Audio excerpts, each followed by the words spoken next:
Buenas tardes, mi nombre es el doctor Pablo Rodríguez, soy especialista en neurología y bueno, primero que nada quiero agradecer la oportunidad de poder compartir esta tarde en este tan importante congreso, el Congreso Nacional de Psiquiatría, y en este apartado para el simposio de neurología, en el cual vamos a continuar con temas de mucha importancia en neurología. Vamos a hablar a continuación del abordaje diagnóstico y terapéutico de la demencia neurodegenerativa más importante, la enfermedad de Alzheimer. Para comenzar, vamos a hablar un poco de historia.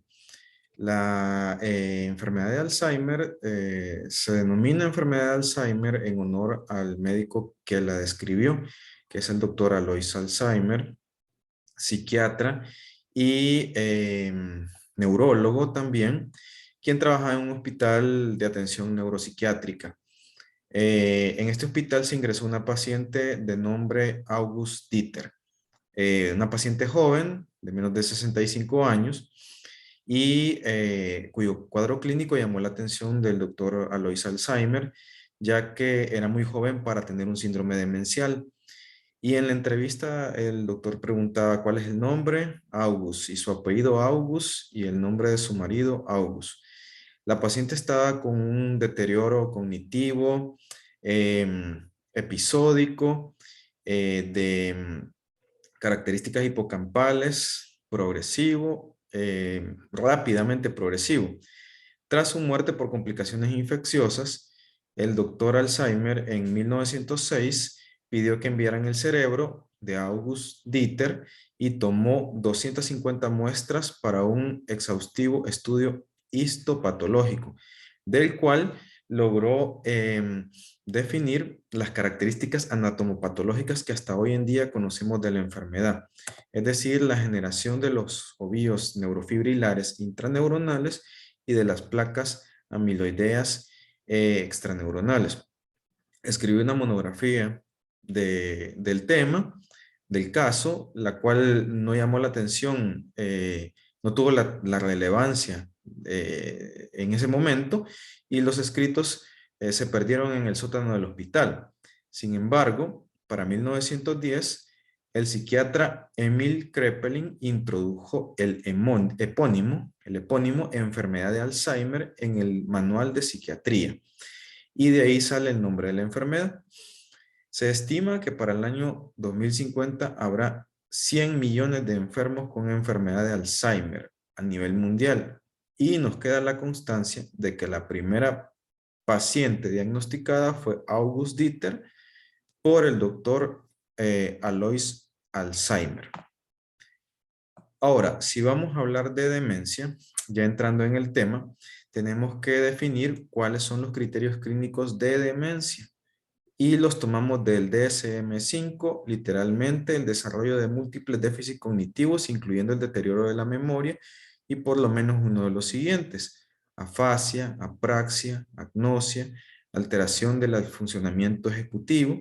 Y estos déficits cognitivos deben cumplir con los siguientes criterios: ser suficientemente graves como para producir un deterioro en el funcionamiento laboral y social y representar un descenso en el nivel superior del funcionamiento previo.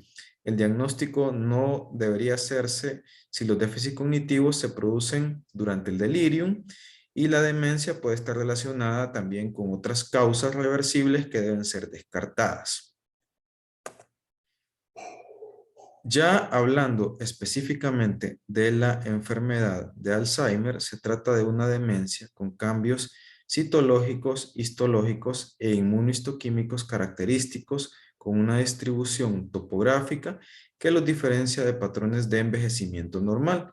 La certeza diagnóstica requiere una confirmación anatomopatológica, con la presencia de ovillos neurofibrilares intraneuronales formados por proteína tau anormalmente fosforilada y placas neuríticas extracelulares de proteína amiloide anómala, con también hallazgos anatomopatológicos macroscópicos, como la pérdida sináptica traducida en atrofia encefálica, la degeneración neuronal y también los depósitos de amiloide en las paredes de los vasos sanguíneos, a lo que se le denomina angiopatía amiloide. Si hablamos un poco de la epidemiología, 5.7 millones de personas viven con demencia a nivel mundial y 11,6 millones adicionales tienen un deterioro cognitivo leve, que es un estadio previo a la demencia en el cual los déficits cognitivos no afectan la vida social ni la vida laboral del individuo. El 80% son mayores de 75 años y 2 de cada 1000 tienen una edad entre 65 y 74 años. 37 de cada 1000 tienen una edad de 85 años o más. Es importante cómo aumenta la cantidad de casos en la octava y en la novena década de la vida. Representa el 60% de todas las demencias neurodegenerativas y se prevé que el número de pacientes se triplicará para el 2050. El riesgo general de por vida de la enfermedad de Alzheimer a los 65 años es 21.1 para las mujeres y 11.6 para los hombres. Es básicamente una relación 2:1. Es más frecuente en mujeres. Y la literatura remarca que hoy en día es más frecuente en hispanos y afroamericanos en relación a blancos caucásicos. O sea que cada vez la enfermedad va cambiando y se va presentando más en Latinoamérica. Los costos. Para países desarrollados, las demencias representan 242 millones de dólares al año, con costos directos e indirectos. Y para países en vías en desarrollo, los costos anuales de las demencias representan 72.000 millones de dólares, con costos directos en 42.000 millones de dólares y costos indirectos en 30.000 millones de dólares. O sea que son enfermedades caras, representan un costo importante. Otro aspecto muy controvertido, importante e interesante de las demencias es la genética. El 95% de los casos de la enfermedad de Alzheimer aparece de forma tardía. Previamente a estos casos se les denominaba enfermedad esporádica y es la que se da después de los 65 años. Hoy en día se prefiere llamar como enfermedad tardía y enfermedad temprana. Solo un 5% de los casos aparecen en forma precoz entre los 40 y los 65 años. Y el factor de riesgo genético más frecuente para la enfermedad de Alzheimer de inicio tardío es un gen de susceptibilidad, que es el genotipo ApoE, que codifica en el cerebro el principal transportador de colesterol, reparación neuronal y exportación de proteína beta amiloide 1,42 y este se encuentra en el cromosoma 19. Básicamente tiene 3 alelos, el alelo epsilon 2, epsilon 3 y epsilon 4 o E4, que el E4 representa el 13.7%, el más común es el E3, que es el 77.9%. El gen ApoE epsilon 4 o E4 está asociado con un mayor riesgo de desarrollar la enfermedad. Recordemos que este es un gen de susceptibilidad, nos hace más susceptibles. Y dependiendo de si el gen se expresa de forma heterocigota y homocigota también varía. Para los heterocigotos representa 2 veces más riesgo de la enfermedad y para los homocigotos representa 10 veces más riesgo de padecer la enfermedad en relación a la población que no lo posee. Para la enfermedad temprana, la mayoría de los pacientes con enfermedad de Alzheimer de inicio temprano tienen una importante carga genética. De este 5%, el 11% de ellos tienen una enfermedad de Alzheimer 100% familiar y esta está asociada a 3 mutaciones. A la mutación de la proteína precursora de amiloide del cromosoma 21, a la mutación de la presenilina 1 del cromosoma 14 y a la presenilina 2 del cromosoma 1. Estas formas de enfermedad de Alzheimer familiar son usualmente heredadas de padres a hijos y tienen un inicio de edad similar a la que representaba el padre, usualmente antes de los 65 años y más específicamente entre los 40 y los 50 años. Para la enfermedad de inicio tardío, estos genes no son de importancia. Estos genes son de importancia para la enfermedad de inicio temprano, a la que antes se le denominaba enfermedad familiar. Respecto a la neuropatología de la enfermedad de Alzheimer, tenemos lesiones por exceso y lesiones por déficit. ¿Cuáles son las lesiones por exceso? Son las que se deben al acúmulo anormal de proteínas, ya sea en el espacio intraneuronal o en el espacio extracitoplasmático. El acúmulo o agregación anormal extraneuronal de proteína beta amiloide 1,42 en forma de placas seniles o placas amiloideas es un marcador importante que fue descrito desde la primera autopsia de la paciente August Dieter. Este no se correlaciona directamente con los hallazgos clínicos, los cuales voy a mencionar más adelante. Aparece primero en el neocórtex, luego se extiende sucesivamente por el hipocampo, estructuras límbicas, el estriado, el diencéfalo, el tronco encefálico y el cerebelo, y también en los vasos sanguíneos en forma de la famosa angiopatía amiloidea. Ahora, el acúmulo anormal de proteína tau en ovillos neurofibrilares intraneuronales, este sí tiene una mayor correlación anatomopatológica y clínica, ¿verdad? Ya que este aparece primero en la corteza transentorrinal, en la región temporal mesial, en las etapas que fueron descritas por Braak como 1 y 2, seguido del sistema límbico en las etapas de Braak 3 y 4 y en la neocorteza en las etapas 5 y 6 de Braak, que se correlacionan con el aparecimiento inicial de un síndrome amnésico hipocampal de tipo episódico. Lo primero que se afecta es la memoria episódica, que es la que se encuentra en la región temporal mesial. Y posteriormente se va extendiendo, ¿verdad? Hacia la región temporal neocortical, hacia la neocorteza y posteriormente a toda la corteza cerebral.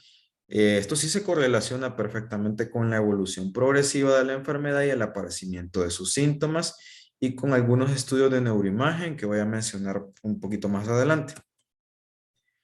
Básicamente, ¿qué es lo que pasa en la fisiopatología? La proteína precursora de amiloide, encargada de la producción de amiloide, ¿verdad? Que es una proteína estructural de la membrana neuronal, la cual debe ser eliminada por la alfa secretasa, ¿verdad?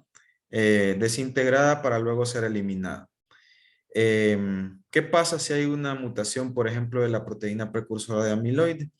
No funciona la alfa secretasa, sino que la beta secretasa y la gamma secretasa separan al amiloide de la proteína precursora, la llevan al espacio extracelular y aquí se forman agregados de oligómeros o proteína beta amiloide 1,42 mal plegada y acumulada para la formación de las placas amiloideas. ¿Qué pasa con la proteína tau? También es una proteína estructural muy importante para la estabilidad de los microtúbulos de los axones de las neuronas que facilita el transporte axoplasmático. Pero si esta proteína no se elimina de la forma adecuada, se pliega también formando los famosos y también descritos por el doctor Alzheimer ovillos neurofibrilares intracitoplasmáticos, produciendo cambios ultraestructurales importantes en los microtúbulos y su desintegración.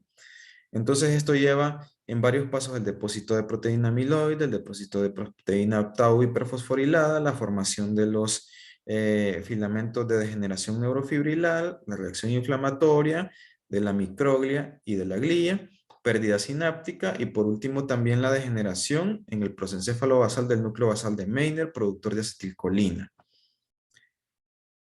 Y las lesiones por déficit, que son explicadas por todo lo anterior que acabamos de hablar, producen una pérdida neuronal y con la pérdida neuronal, pérdida sináptica y esto se produce en atrofia encefálica, primeramente en los lóbulos temporales, en la región mesial y posteriormente en todo el encéfalo con ensanchamiento de los surcos, adelgazamiento de giros y aumento del sistema ventricular como una medida compensatoria o hidrocefalia ex vacuo como es conocida. Eso en la fisiopatología. ¿Qué tenemos como factores de riesgo? Bueno, tenemos que hay factores de riesgo modificables y factores de riesgo no modificables. Los factores de riesgo no modificables son la edad, los alelos de susceptibilidad, la historia familiar de demencia y el sexo femenino porque es más común.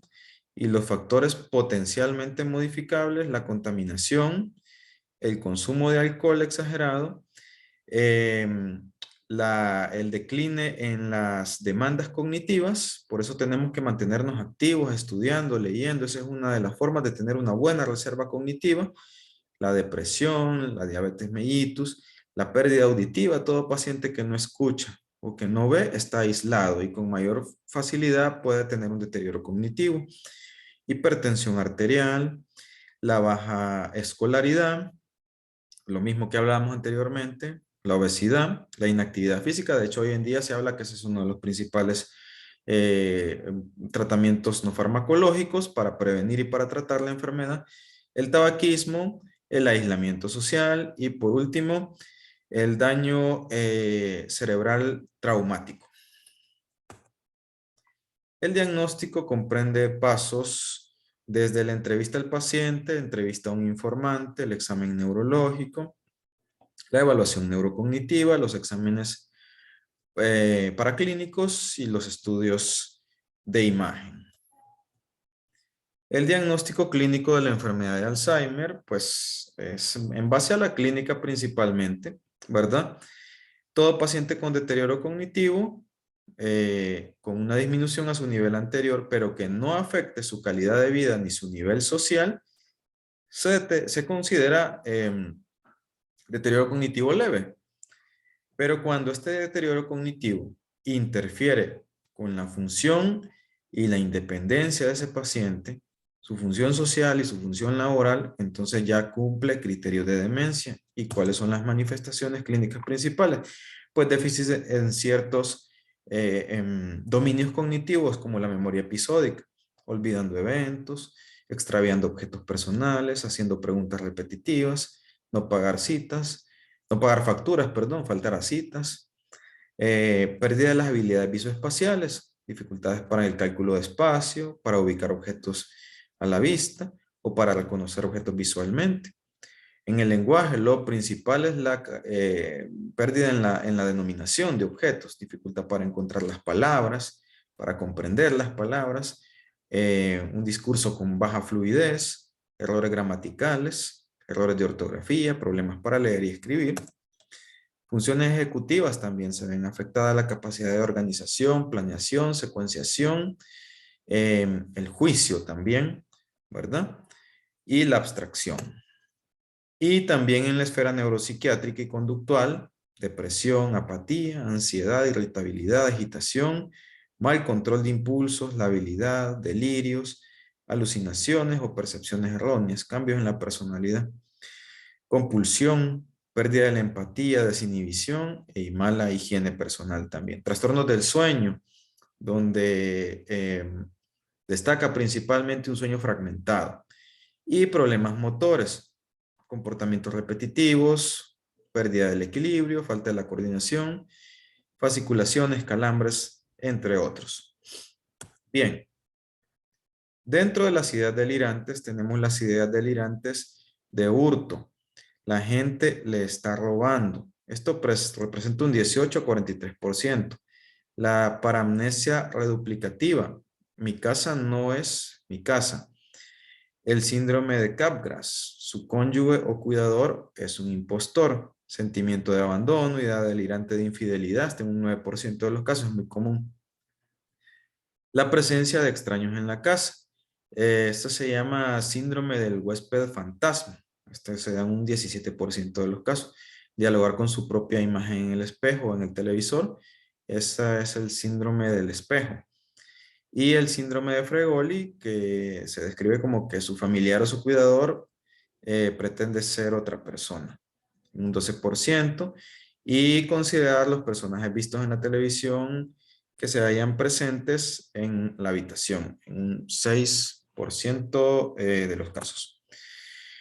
Siempre tomamos en cuenta los criterios del DSM-5 para el diagnóstico de la enfermedad de Alzheimer, desarrollando múltiples déficits cognitivos que se manifiestan por deterioro de la memoria y de otras funciones cognitivas de forma progresiva, ¿verdad? Y estos déficits cognitivos pues producen un deterioro significativo en la vida laboral, social, representan una merma en el nivel de vida y la actividad de vida de la persona, y el curso se caracteriza por ser gradual y continuo, progresivo.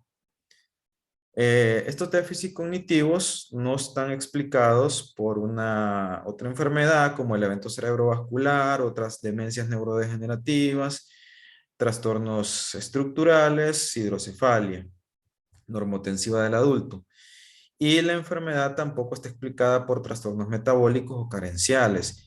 Y por último, tampoco por el uso de sustancias. Y estos déficits no deben aparecer en el transcurso del delirium. Y la alteración no se explica tampoco por otros trastornos del eje 1, como trastorno depresivo mayor o esquizofrenia. Por recomendaciones internacionales, el abordaje debe realizarse con instrumentos que han sido eh, valorados para el uso en Latinoamérica, ¿verdad? La evaluación del estado mental o el mini mental de Folstein es un instrumento fácil de usar, útil para tamizar a los pacientes en los que sospechamos deterioro cognitivo, evaluando orientación, memoria, atención, cálculo, lenguaje y brevemente la abstracción.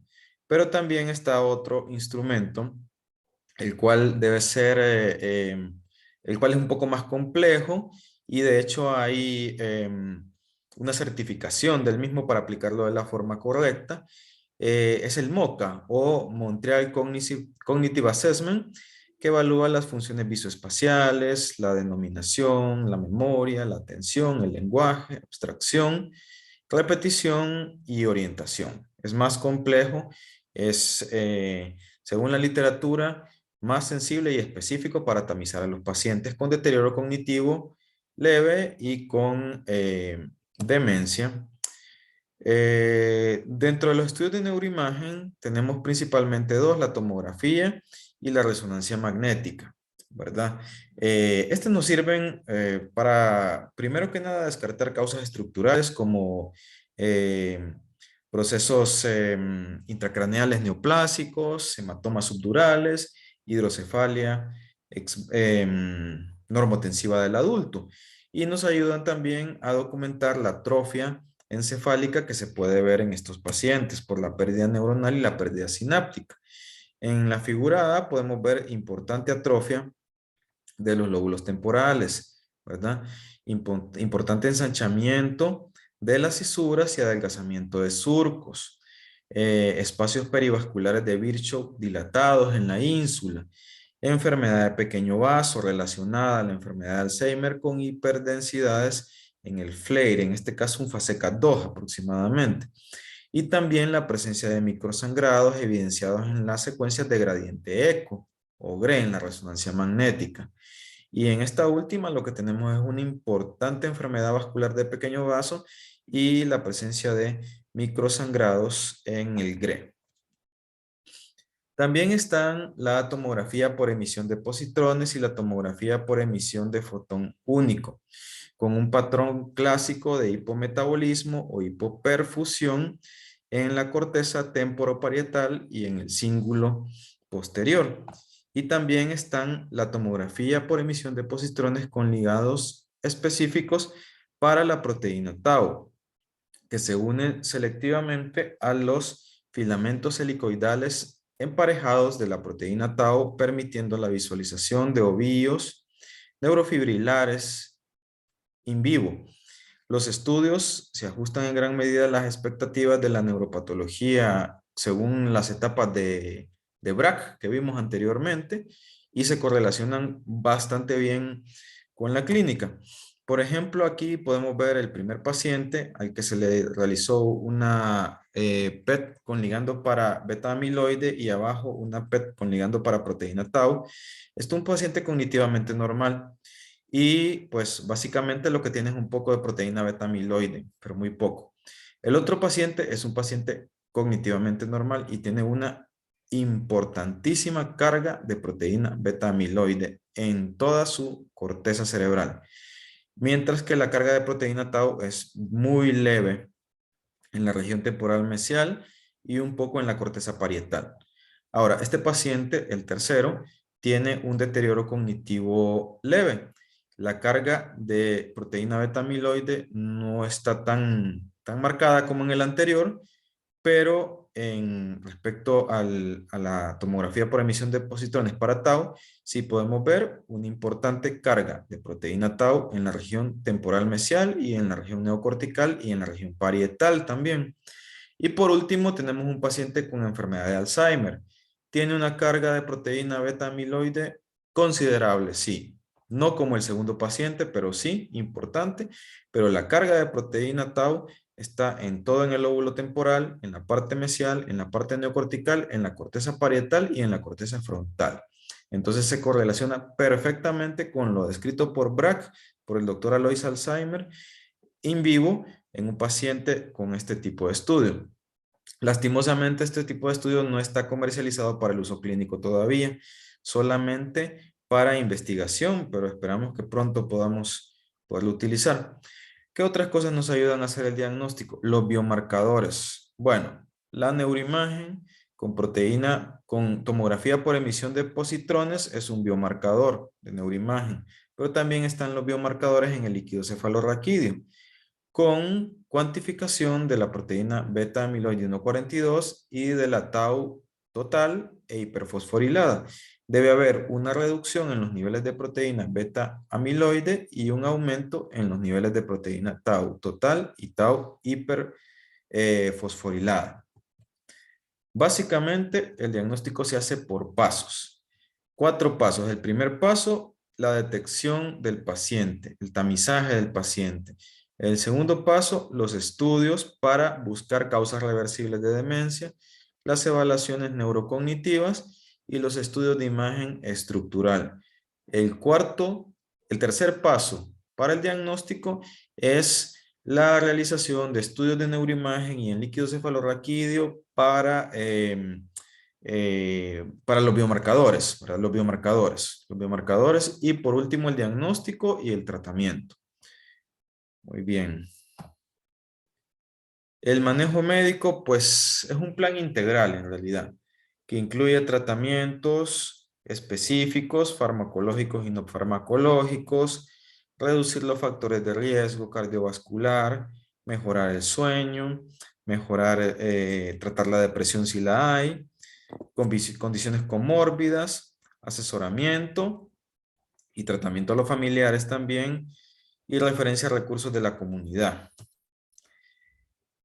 Al igual que en la neurología neurovascular, el tiempo es cerebro en Alzheimer y es importante hacer este diagnóstico lo más temprano posible, tanto para deterioro cognitivo leve como para enfermedad de Alzheimer, para poner en manos a la obra lo más pronto posible las medidas terapéuticas, farmacológicas y no farmacológicas.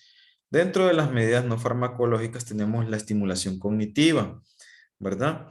Reducir los factores de riesgo cardiovascular, el ejercicio aeróbico, este es uno de los que más evidencia científica tienen. Mejorar la higiene de sueño de los pacientes, mejorar la dieta, reducir el consumo de tabaco y reducir también el consumo de alcohol. Básicamente, cambios en el estilo de vida ayudan a reducir la progresión de la enfermedad. Y tenemos también tratamientos farmacológicos. Estos fueron abordados la primera vez en 1993 y son los inhibidores de la acetilcolinesterasa. Actualmente siguen siendo la base. Tenemos estos 3 mismos medicamentos para la enfermedad de Alzheimer. Estos mejoran la transmisión colinérgica al inhibir la hidrólisis de acetilcolina en la hendidura sináptica. Recordemos que el núcleo basal de Meiner, el sitio donde se produce la acetilcolina, es uno de los sitios del prosencéfalo basal que más se ven afectados. Hay tres tipos, está el donepezilo, la galantamina y la ribastigmina.